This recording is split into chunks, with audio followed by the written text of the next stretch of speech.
अहम ख़बर है नाज़रीन अमां सां शेयर करे बिट शामा जिथे सिंध के वॾे वज़ीर सैयद मुराद अली शाह मुख़्तलिफ़ शख़्सियतुनि में लतीफ़ एवॉर्ड विरहाया। वॾे वज़ीर मुराद अली शाह बहितरीन राॻीअ जो लतीफ़ एवॉर्ड मांझी फ़कीर खे ॾिनो। दरगाह जे बहितरीन राॻी जो लतीफ़ एवॉर्ड सैयद सजाद हुसैन शाह लतीफ़ी खे मिलियो आहे।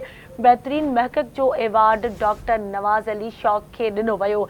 वॾे वज़ीर मुराद अली शाह बहितरीन सुघड़ जो लतीफ़ एवॉर्ड गुल हसन गुल मलिक खे ॾिनो। बहितरीन साज़ वॼाईंदड़ जो लतीफ़ एवॉर्ड जयराम जोगी खे मिलियो आहे।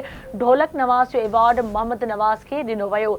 वॾे वज़ीर बहितर इंतज़ाम करण जो लतीफ़ एवॉर्ड डिप्टी कमिश्नर ऐं SSP मटियारी खे ॾिनो। अहम ख़बर खां अव्हांखे आगाह कयूं पिया भटशाह में सिंध जे वॾे वज़ीर सैयद मुराद अली शाह मुख़्तलिफ़ शख़्सियतुनि में लतीफ़ एवॉर्ड विरहाया आहिनि।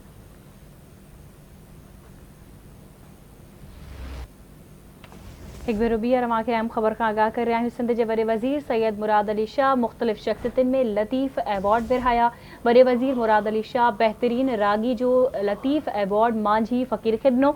दरगाह जे बहितरीन रागी जो लतीफ़ एवॉर्ड सैयद सजाद हुसैन शाह लतीफ़ी खे मिलियो। बहितरीन महक़क़ जो एवॉर्ड डॉक्टर नवाज़ अली शौक़ खे ॾिनो वियो। वॾे वज़ीर मुराद अली शाह बहितरीन सुघड़ जो लतीफ़ एवॉर्ड गुल हसन गुल मलिक खे ॾिनो। बहितरीन साज़ वॼाईंदड़ जो लतीफ़ एवॉर्ड जयराम जोगी खे मिलियो। ढोलक नवाज़ जो एवॉर्ड मोहम्मद नवाज़ खे ॾिनो वियो। वॾे वज़ीर बहितर इंतज़ाम करण जो लतीफ़ एवॉर्ड डिप्टी कमिश्नर ऐं SSP मटियारी खे ॾिनो।